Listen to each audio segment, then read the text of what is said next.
parade route. Browns in the mud, fourth quarter, never doubt. Guardians of tradition, progressive, feel my temple. Training like I'm drafted, work ethic monumental. In the zone, can't stop my ascension in the zone. Discipline my weapon in the zone. Greatness by intention in the zone. It's my resurrection in the zone.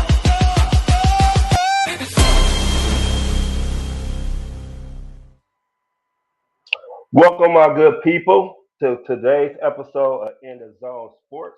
I'm your host, Kels the Truth. We got a lot to dive in tonight, but before we start, make sure y'all hit the like, follow, and share button. Also, hit the subscribe button on YouTube at EnDaZone Sports. But most importantly, if you haven't already, download the DSMN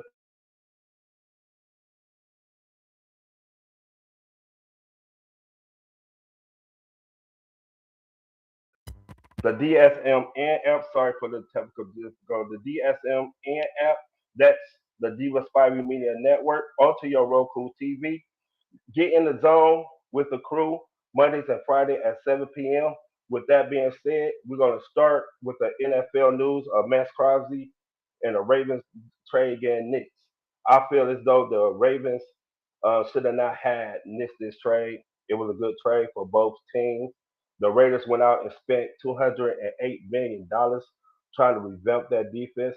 Now they have to add on Max Crosby deal, which they shouldn't have to because it was not. They already knew that it was a possibility that Max Crosby can fail his physical. But unfortunately, what happened? He failed his physical. Now the deal is nixed. Now he got to go back to the Raiders. I really want to know how Max Crosby feel about that because if it was me, I'd be upset. Think I'm going to a new team, which is a winning team. Now I got to go back to a Raiders team that blew up their whole team last year. They traded Geno Smith. They traded their best wide receiver in Jacoby Myers. Now I have to go back and be happy after you traded me to a team that missed the deal because they already knew that there's a possibility I couldn't pass the physical. But it seems like if they shouldn't have done that. But unfortunately, they can do that because in the rule books they are able to that because he failed the physical. I would like to know how y'all think about that. But also, but the Ravens did pivot to Trey Henderson, which was a good pivot to them. They signed him to a 4-year deal, $112 million, and also recouped their 2 first-round draft picks, which will help them in the draft. But to me, Crosby is the best player, a better rusher, a better disruptor of everything he does is better than Trey Henderson. Plus, he is younger. 28 years old. His contract is cheaper at 106 million. Trey Henderson's contract is 114 million. For 4 years, you only had him for 3 years. Unfortunately, now you have to tack that onto your salary cap.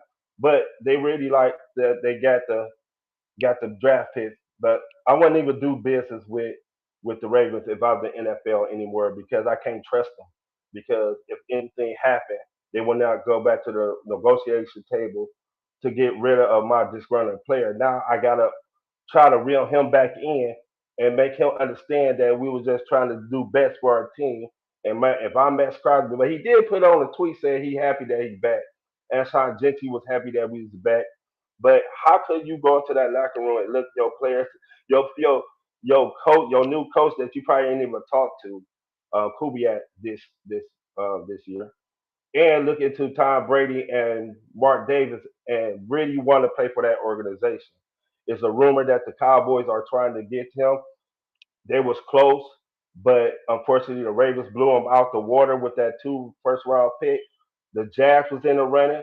So I would try, if I'm the Ravens, I would try to go back and negotiate with them 2 teams and see what I could get. But unfortunately, you're not going to get them 2 first-round picks, dog, because everybody knows that he can't pass his physical, which was a torn meniscus, which it seems like he should have been okay with that torn meniscus because he was sat out the last 2 games. That's the reason why the Raiders set him out so they could trade him. But it was it was like, damn, if I'm Max Crosby. I'm like, damn. I mean, it's just a torn meniscus. I'll be back. But the Ravens like, hell no, I want my two first round picks back. But if you compare the two players, Max Crosby last year had 10 sacks, 28 um, tackles for loss, which is an unrated stats in the NFL. 28 tackles for loss is a lot. That means he's in the backfield. That means he's stopping the run game, which Baltimore was 32nd in the run game, which he would help them prevent the run with defensive tackle. Uh, I was just gonna call him Mad. Also, Kyle Hamilton will be that dude who can stop the run. Baltimore's out of Crosby. I mean, they got a great player in Henderson, but I think Henderson also is a lot older than Crosby. He's 28 years old. I mean, Crosby is 28. Henderson's 31. By the end of his contract, he'll be 35. He'll be out his prime, and you paying this dude $28 million, and he didn't even play. He only played 7 games. So at least Max Crosby played 15. Um, there's a reason why Cincinnati got rid of him. They didn't trust him to stay healthy enough to go ahead and give him that contract he want. I was a firm believer that he should have stayed with Cincinnati. I think Cincinnati should have tried because Cincinnati really don't got nothing on the defensive line. But he been injured the last 2 years. His best year was 2024. He got injured in that year, but he had 17 and a half sacks, and I see why he wanted that big money. But the Raiders should be pissed. Like, I know they had plans to do something with the two first round picks. They would have had the Baltimore would have been a 14th pick. They could have traded up and tried to get Caleb Downs because they needed a safety. They could have tried to get another defense, a younger defensive end like David like Ruben Bain, somebody like that from Miami who can also help. The Raiders are trying to get young, but unfortunately, Max Crosby didn't pass that physical, and it's in the rule book that you can go ahead and miss the deal, which Eric DeCosta took fully advantage of that. Like I probably would have did the same thing on because I'm a firm believer that you have to be healthy, but that's bad business. I'd have renegotiated the contract to be honest. I would have came back to the terms and be like, look, if if you want me to take this dude, give me another third round pick and I can give me a third round pick for him. I'll be like, cool. So unfortunately that's not what happened. That's not what happened. So now they back to the drawing books. They got to get Max Crosby together, get him on board, and be like, look, we got younger. We got you two linebackers, Quay Walker and Dean, that can help you on the defensive line to prevent you from doing everything now. Now he has somebody who can go in there and help him. And all he has to do is concentrate on passing the rest of the passer and dominating. On the Baltimore Ravens side, now they get their draft picks back. Now they got a pass rusher they only got to pay, even though he's older, but they still can get what they need in the draft, which they need younger players on that defensive side, and maybe try to get an offensive weapon for Lamar Jackson. Hell, they might need another running back because they released King Mitchell. Uh, don't quote me on that. I think they talking about releasing King Mitchell, and Derrick Henry is going up there. So they probably looked at it like, man, we got too much stuff. We're not going to take this risk because we need a lot of stuff on for our team. But if I'm the NFL, I put the Ravens on notice. You cannot. I'm not dealing with y'all unless we sign the paper right now. We're gonna have to rush that because I don't trust y'all anymore. I don't trust the Costa no more. I wouldn't trust the Costa no more for the simple reason because he did that. But the Ravens did what they need to do for their organization. The Raiders got to try to get that man back on board, which is going to be a hard thing to do because he didn't want to be there last year. I definitely know he was happy to leave to go to a better team, a better situation, a better organization than what the Raiders are perceived to be. But that's how the cookie crumbles sometimes. You should have failed, and you failed the physical. I mean, what can they do? But try not to get get another pick or try not to do anything. If y'all have any comments, let me know. I will answer any type of questions that y'all want about this situation. But unfortunately, that was the situation. Now, if I'm the Raiders, I would try to go out in free agency and get another pass rusher to to get try to get Crosby to another better place for him because he deserved that. We are growing a lot younger. We are looking to trying to build our team with Kubiak. We're trying to get our defenses in the right system for his defensive coordinator over there. And Max Crosby is not going to be happy because of you know I don't see him being happy going back to a situation that he wanted to leave. I mean, unfortunately, it's like, bruh, get me somewhere. If I'm the Cowboys, I'm thinking about it, if I'm the Cowboys, I'll probably try to go ahead and match him up with Rashawn Gary because they got Rashawn Gary over there now, and they just traded their best defensive tackle, which I don't understand. They have Kenny Clark over there, but if I'm Dallas, I would try to go out and get him. Ask them what do they want for him, and I'll just go ahead and get him because he's that type of player that change could change the all defense and change the trajectory of the game for Dallas. Dallas need pass rushers. Dallas need defensive players. Dallas need a lot. So I'll call up Tom Brady, be like, look, I'll give you my 10th pick and maybe number one next year, or no, because he gonna fail to physical. They already know, so they not gonna get number twos, no number one, no number twos anymore. So I figure they will probably get a one and a third, and I'll throw in the fourth pick for them. And just to save face, I'll just go ahead and go ahead and send them to. Move on. Okay, we're gonna go ahead and go to the Browns free agent, the Browns free agency. I feel as though they did really really well in the free agency pool. Um, they couldn't really get out there and try to get with these big boys, try to make big splashes. Unfortunately, what we needed we didn't get from Tyler Linderbaum because he got $27 million. The Raiders gave him all that money for a center, which is the best, which been made more money than Creed Humphrey. We also need our wide receivers, but it seemed like we ain't all the wide receivers gone. Romeo Dobbs from Green Bay, they got a contract for 4 years, $70 million for New England Patriots. I don't think the Browns will pay him because he's not that type of wide receiver. Um, the wide receiver I really wanted was Alec Pierce. I thought Alec Pierce gonna be that dude who gonna be a bona fide number one wide receiver. I feel as though with any athletes gave him all that money, I wouldn't have gave him that much, quite that much money, 80 million guaranteed, 4 years, $116 million. But I would try to get him at least 20 million or $25 million. Yeah, that's a lot of money for Alex Pierce for what his skill set does. Now let's see.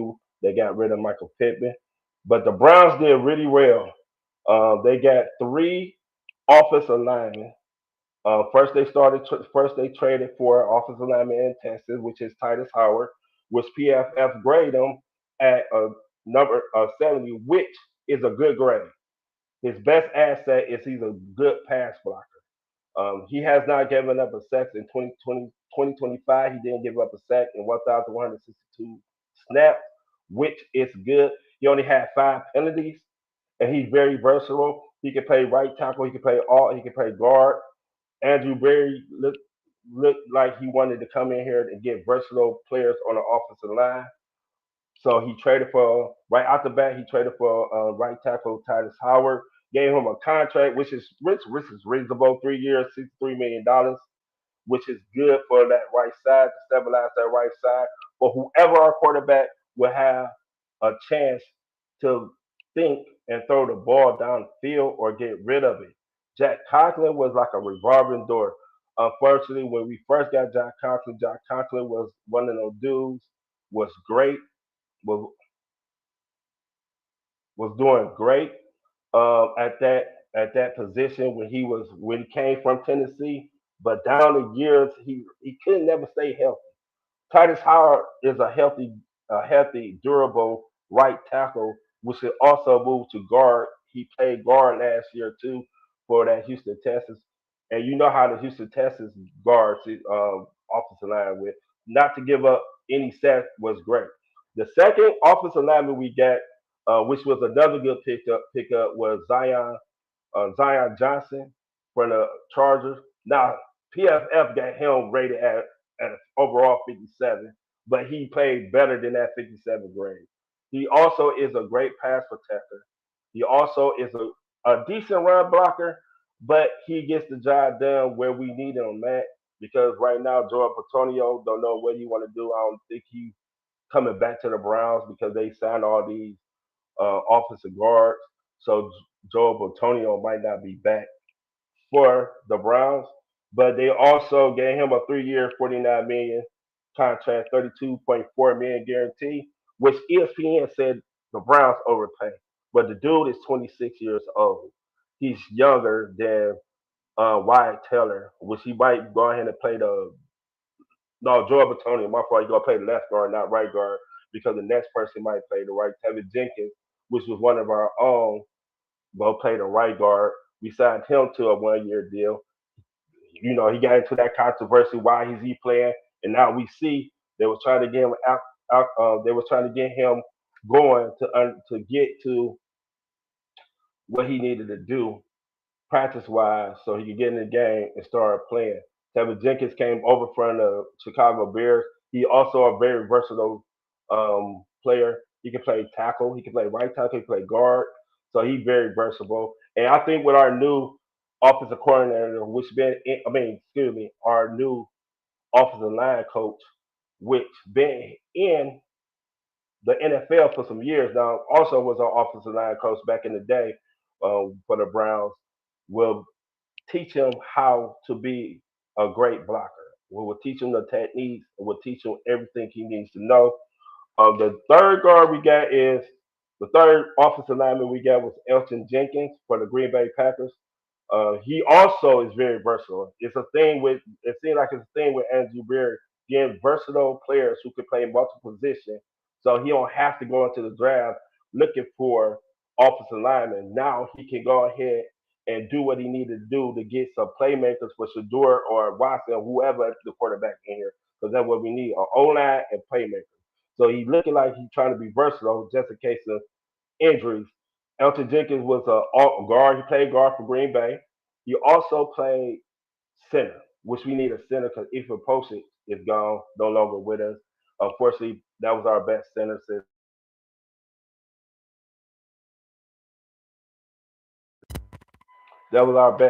since Alex Mack. I feel, and also he's very versatile too. That he can interchange to do what he needed to do.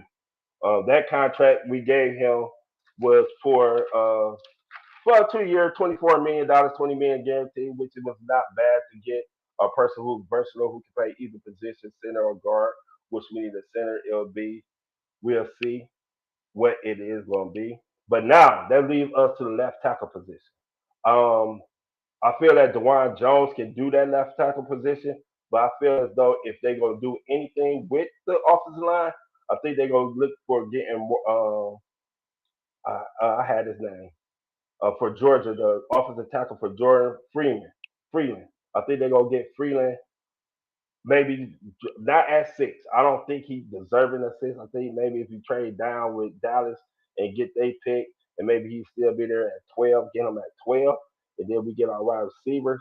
But also the Browns also went with Chrissy Williams, which was a great pickup because we lost Devin Bush. Devin Bush went to the Bears on a 3-year, $30 million contract for the Bears. We got him a little bit cheaper than what we will have to pay Devin Bush, 8.5 million for 2 years. So that's good. He's a former All Pro, a former Pro Bowler for the Jets. The Jets defense was very, very erratic. They let a lot of people go. Sauce Gardner left, traded. Quentin Williams traded. You see, they over there training people. So I think a change of scenery would be best for Quinn, for Christian Williams. for the simple fact that he also played with Mike Rudenberg, which was his defensive coordinator in Jacksonville. The last of the draft picks, I mean not draft picks, excuse me, offensive signing was Jake Stowe from New Orleans. The tight end David Njoku is gone. So there we go. We're gonna transition into Geno Smith. He got traded to the New York Jets. Unfortunately, he didn't. It didn't pan out for him at the Raiders. He had two decent years at the Raiders, but when Pete Carroll came over, everybody thought he would be able to do something over there. But the Raiders situation was awful. They It was awful. They ain't had no offensive lineman to block for him. Geno Smith, this was his worst year. He threw 17 interceptions, led the NFL in interceptions. He didn't have nobody to throw to. Brock Bars was hurt for the year.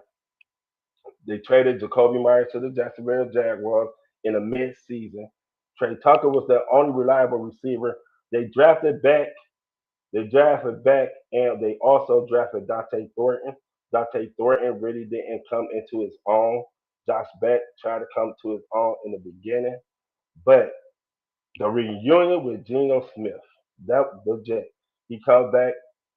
He's going to be their starting quarterback. Justin Fields had a bad year this year. Unfortunately, they paid him that money. He didn't do well. It seems like Justin Fields does not get the credit that he need to get. Seems like everywhere he goes. But the reunion is good. Geno gonna get that starting position. He gonna be able to have a starting wide receiver and a starting wide receiver and Garrett Wilson. He gonna be also have a young tight end and Mason Taylor. Brees Hall gonna be that running back. He'll probably gonna be a little bit better than Anshawn Jensen because now Brees Hall can also because the Jets offensive line is a little better than the Ravens. But Geno Smith coming back to the Jets is very home warming. It's very a good thing. His rookie season, I know his rookie season there was awful, and I know he probably wanted to show that he's a great quarterback that they gave up on him too soon. When he left the Jets, he went to the Giants, didn't really do nothing at the Giants, resurrected his career in Seattle. That's where he got it. But the Jets want him to be their starting quarterback. They went out and got him. Now Geno Smith has to prove and show what he can do in a Jets uniform, redeem himself. I think he will be a great asset to that quarterback room. Probably can teach the younger quarterback Brady Cook because I don't think they're gonna get rid of Justin Field. I think Justin Field will be the backup quarterback, which Justin Field is a good quarterback, a good backup quarterback. But unfortunately, he didn't really do nothing, and the Raiders was like, "Look, man, we gotta let you go, and we gotta get you." So he went back to the Jets and so forth. We're gonna transition into some NBA. NBA. We're gonna transition into some NBA. Bam 83 points. Bam 83-point game. I feel like this game was pretty good. Bam came out and did his thing. My opinion is that his accomplishments was great. Uh, People out there thinking that it wasn't great because he was not efficient. He shot too many free throws. But to score 83 points in the NBA game is a very good accomplishment. Only three people have done that. Kobe scored 81 and Wilt scored 100. Wilt game might be a myth because we never saw him score 100 points, but Bam came out smoking in the first half. He scored 31 points. By halftime, he had over 62. In the third quarter, he was at about 60 something points. So Spo was like, man, just go ahead and go. Go get it. Go get it. And for a person who do not score, that had to be a great feeling to go out there and score 83 points for a non-scorer. Unfortunately, it was downplayed that that Spo should have done this. But my thing is this: the Wizards should have stopped him. The Wizards should have stopped him from scoring, but they didn't. So why they? So I might well keep on going. The 40. Why the 46, the 43 free throws was not my fault. They kept following. They couldn't stop me. So I'm gonna keep going to the basket until you stop me. The only thing I didn't like about his 83-point game was that he shot 23s. He shot 22. He only made seven. And Kobe, I compared the Kobe game. Kobe was more efficient with his 81, but Bam was more dominant in how he done it. The first 3 quarters and the first three halves, he done it. He played well. He shot the ball well. He was on pace to do something historic. And I feel like when you doing something historic, you should be rewarded. People are hating on Bam. They should hate on Bam like that. Ever since Dwayne Wade challenged him, Bam been playing really well and getting that Miami Heat ready for the playoff run, which they are on a 6-game winning streak now because of Bam. They didn't have they didn't have Norman Powell. They didn't have Tyler Hero. They really didn't have anybody to offset him for scoring and helping them playing great defense on the other side. But with that said, we're going to go ahead and move on to two-time. Is SGA going to be the two-time MVP? I don't feel like he's going to be the two-time MVP. For the simple matter is that he hasn't had a wild game this year. He really didn't have a wild game. He been very sturdy. He been very sturdy on playing. He been on his play, but he ain't had that wild game. That'd be like, oh, that's the MVP of the league.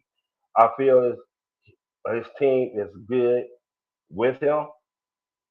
They also good without him. I mean, he missed multiple games, and they still got the best record in the NBA. Chet, Jalen Williams hasn't been playing the whole year, but he still is averaging 31 points a game.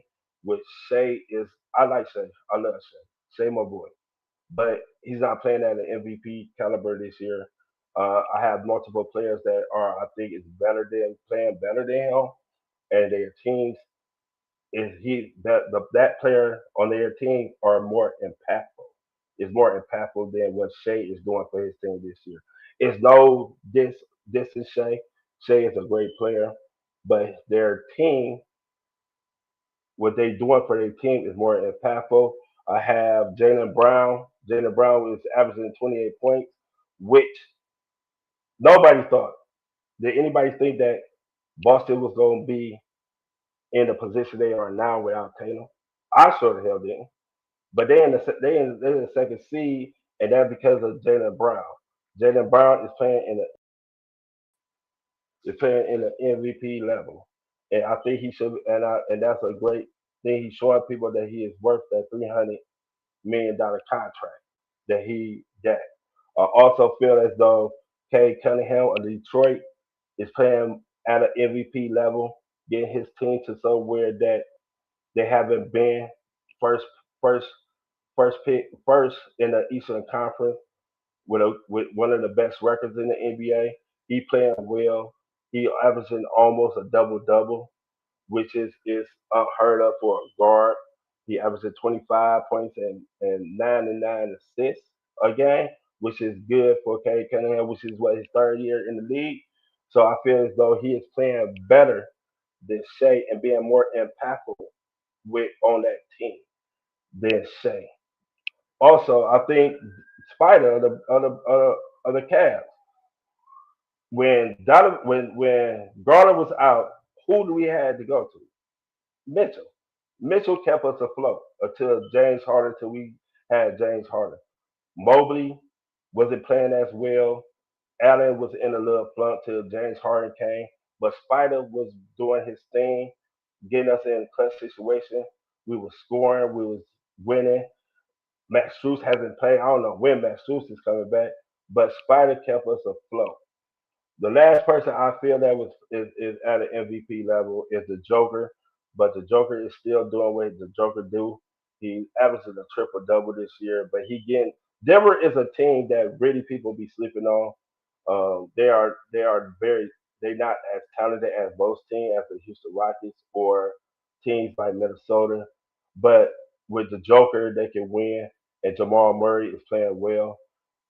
But like I said, Shea is is a good player, but I don't think Shea should win this year because he's not being very impactful on his team winning.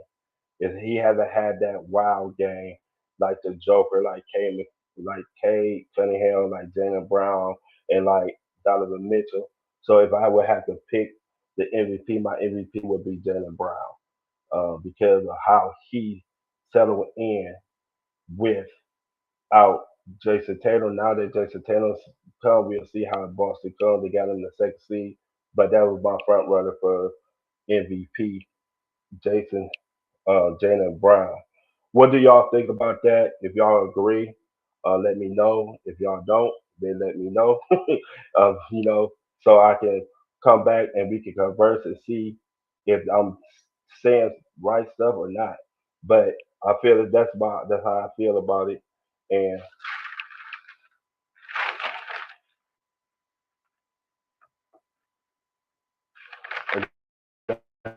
how I feel about it.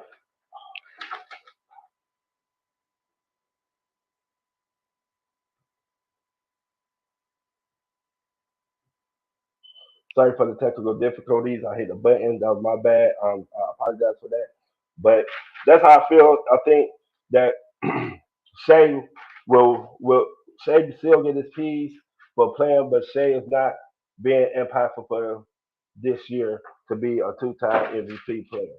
We're gonna go to five, my top five contenders in the NBA. My first contender would be the OKC Thunder. I feel that the Thunder, once again, I know I'm gonna contradict myself, but the Thunder has the best team in the NBA. They defense, they total team with and Chet Holmgren and Jada, even though Jada Williams had played Carson Caruso on them, they playing really, really well without them, but they have the best team. The second team that I feel is good is the Spurs. The Spurs is that young, hungry team that always give OKC fits. OKC can't beat them for some reason. I don't understand. I guess because Wemby is the best defensive player in the NBA and they cannot get in the paint because they really not a 3-point shooting team or a threat. But I feel as though that OKC, the Spurs left get them problems with Castle and Dylan Harper and Keldon Johnson when he come in. I think defensive wise with Wemby back there, they left helped them beat OKC in a way that no other team. And they play physical. You have to play physical with OKC. You cannot play passive aggressive with them. You have to play physical to get to the basket, get that foul shot. The ref is not going to call anything for you, but you have to get them to foul you, to get to the basket, to shoot very well. My third team, I might be biased, but it's the Cavaliers. The Cavaliers can do great things in this playoff. They just got to get healthy. Matt Strus has not played so far this so far this season, but I feel as though the pickup of James Harden really did wonders for them and really did good for them. So I feel when they are healthy, they are the team to beat in the East. Even though Boston got back Tatum. Tatum gonna be a force, but with a healthy team, I think the Cavaliers will win the game. Will go to the Eastern Conference Finals or get to the finals and be one of those threats to Boston or to the Pistons, which leads me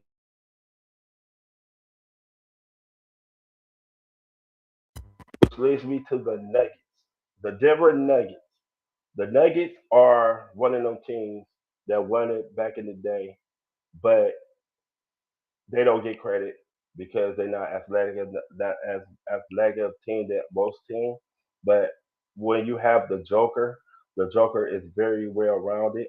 and they will play, and they play pretty good defensive ball. Uh, I got him in my MVP. Jamal Murray is very, very good. Chris Brown has come into his own. Everything from the Nugget aspect, they should be able. They play great defense too. They play great defense. They play great defense off the ball and on the ball, and they won before. They are proven winners. So with the Joker and with Jamal Murray on their team, you can always win with them. My last team on the list is the Detroit Pistons. The Pistons having one of them years that most that the people didn't think that the Pistons would have. But Jared Durant is playing well.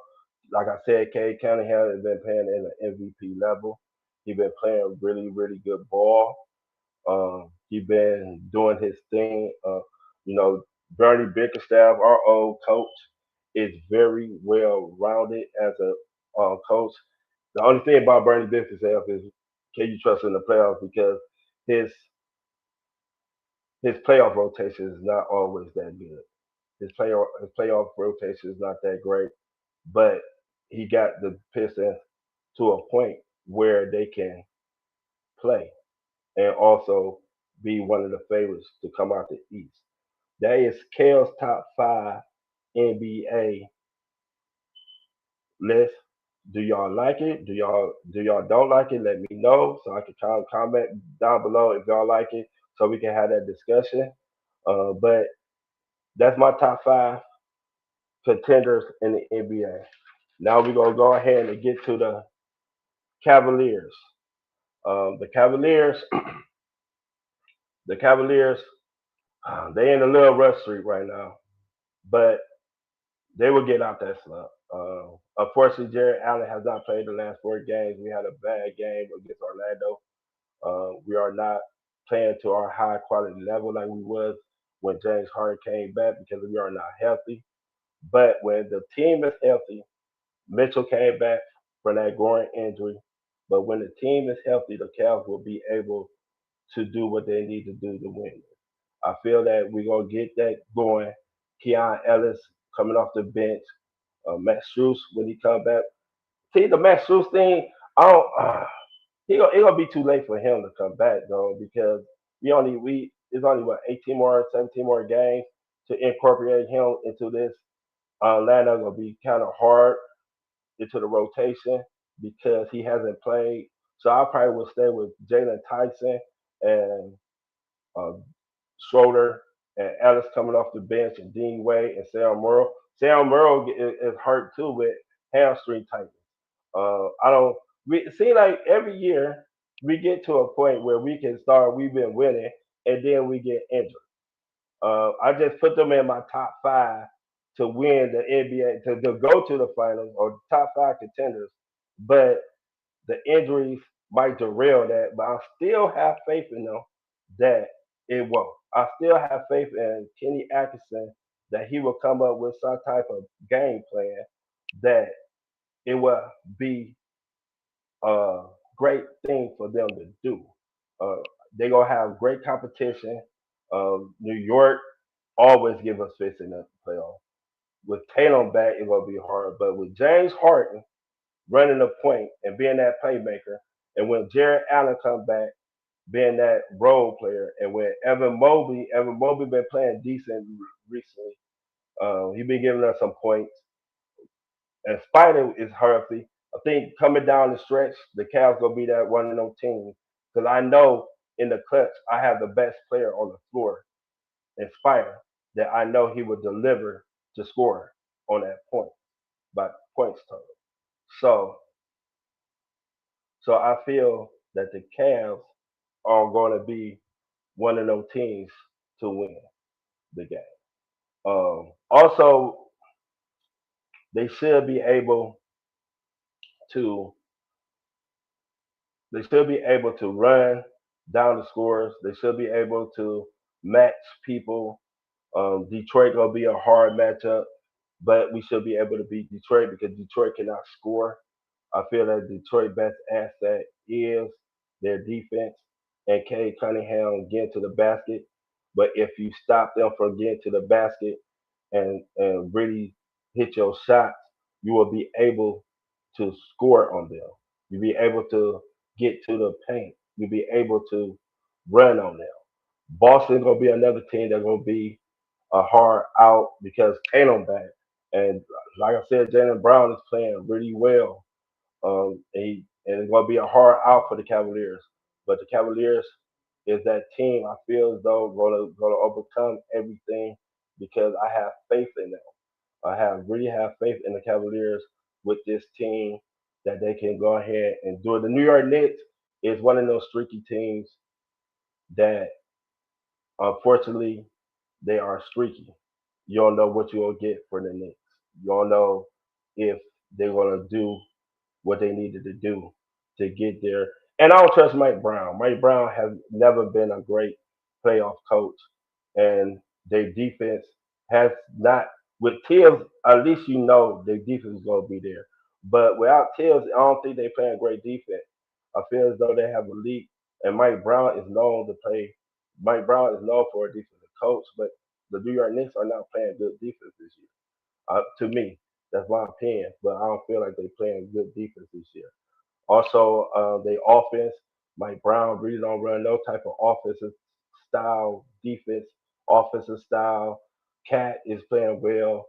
Um, Jalen Brunson is playing decent well too, but Jalen Brunson, I feel, is not having one of those wild games. You ain't heard Jalen Brunson scoring 40 or anything like that this year.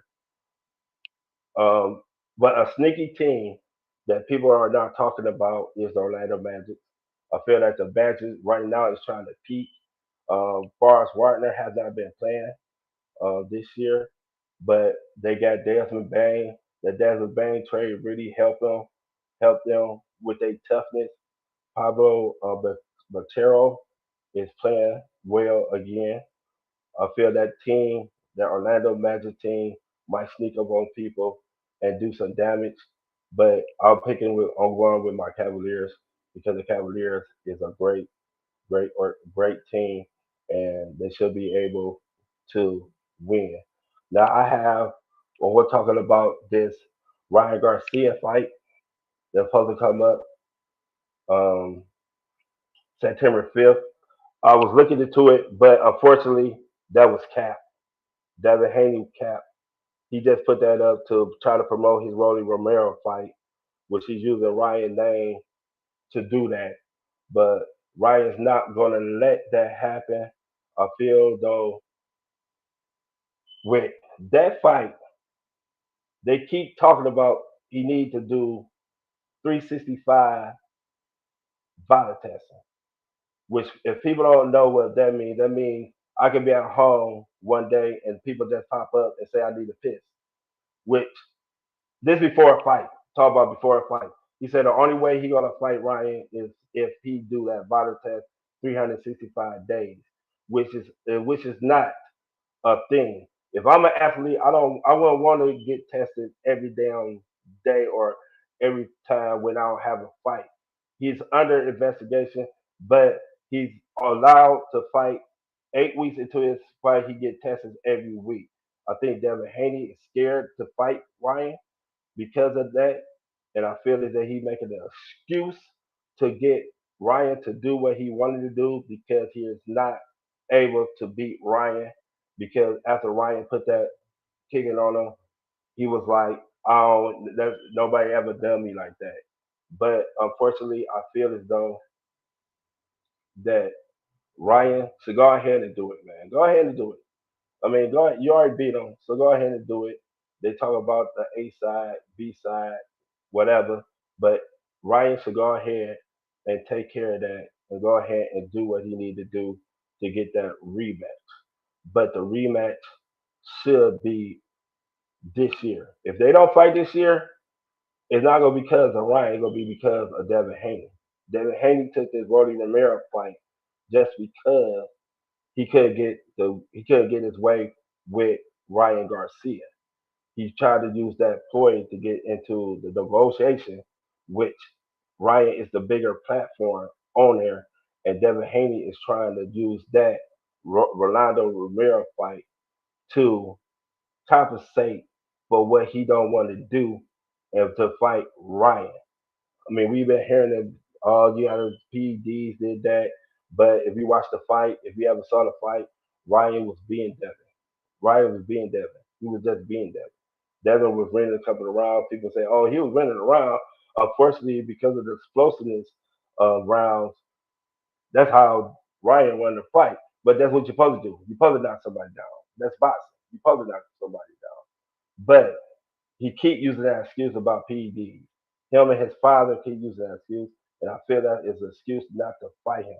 Ryan said already, "I will do the test." Said it multiple times on his platform, but Bill Haney and Devin Haney are not listening to it. They are still complaining. What happened 2 years ago? Okay, yes, he did dirty. All right, everybody know in the world he pissed dirty. All right, well, get over that. Let's do the fight and let's continue to move on to do that. But I would love to see that fight happen. But unfortunately, it's not going to happen until they come to the agreement on this testing. I understand Devin won't test it, but you test 8 weeks prior to the fight when you in camp. As an athlete, I won't want to be tested 365 because sometimes I might take a something cold. I might take something for my cold, and it might pop for something that I don't even know. And I get popped, and then I get suspended for the year because I took a cold tablet. So no, when we get to camp, we could go ahead and play, but we could go ahead and fight, take take it. But no, we are not doing that. Another fight that's coming up that people might be interested in is the David Benavidez fight, the Master Monster against Zordo Ramirez. Zordo Ramirez is the cruiserweight champion. The Mexican Monster is moving up to 175. He fought at 168. He tried to fight Canelo. Canelo didn't want to fight, so he was like, "I'm gonna move up and fight Zordo Ramirez." Zordo Ramirez is an undefeated cruiserweight, and this is gonna be the Mexican Monster first fight in cruiserweight. This fight is going to be very good. Going to be very interesting to see what happens. To see if the Mexican Monster can really. He hasn't had a knockout in his last two fights. He did Anthony Yard really bad. They stopped the fight, but he really hasn't had a knockout. And it's going to be hard to knock out Zulo Ramirez, who is bigger than him, because he moved it up to cruiserweight. He was a light heavyweight. So cruiserweight is the next big thing. So that fight gonna be good. Um, the Mexican Monster, everybody know he's undefeated. He got fast hands. Um, he comes to play. He don't play. He fight really well from the outside in. He uses jabs. He uses feints. He used everything that you expect. Not a bigger man. He quicker than Zordo, but Zordo might be more powerful.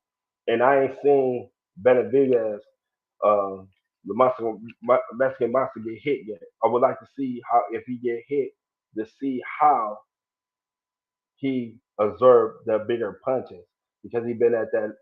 Them boys down there can hit too, but cruiserweight they can hit also hard, and Zordo Ramirez can hit.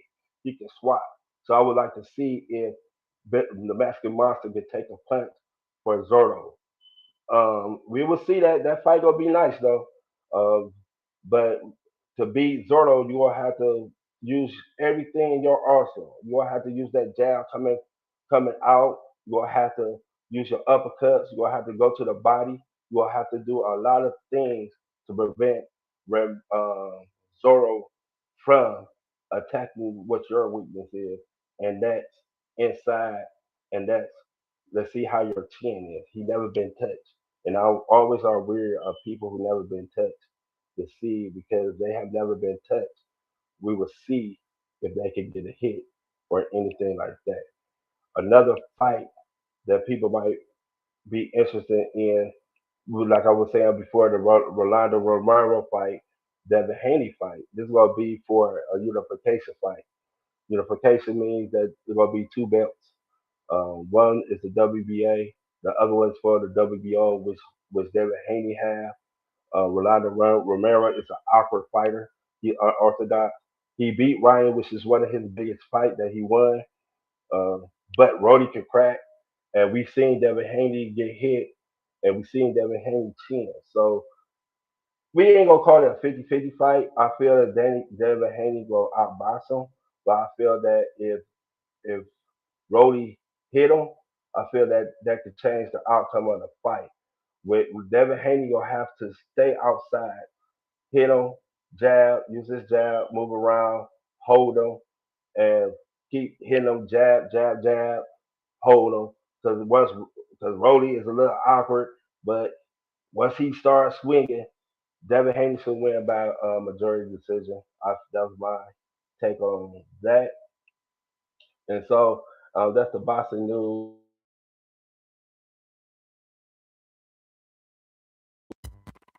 That's the boxing news from me. I don't have no um, boxing. Other than that, everything is fine. How y'all people doing? Um, Shout out to my boy Spivey. He's under the weather a little bit, but he'll be back. Um, so I mean, this is my first my first time doing this, but I'll try my best.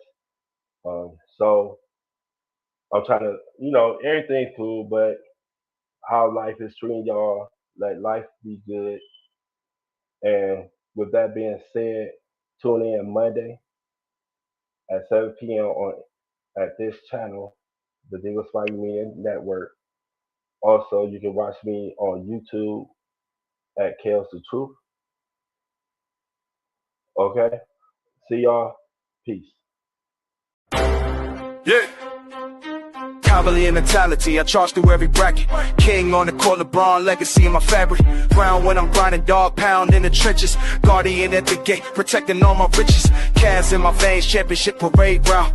Browns in the mud, fourth quarter, never doubt. Guardians of tradition, progressive, feel my temple. Training like I'm drafted, work ethic monumental. In the zone, can't stop my ascension in the zone. Discipline my weapon in the zone.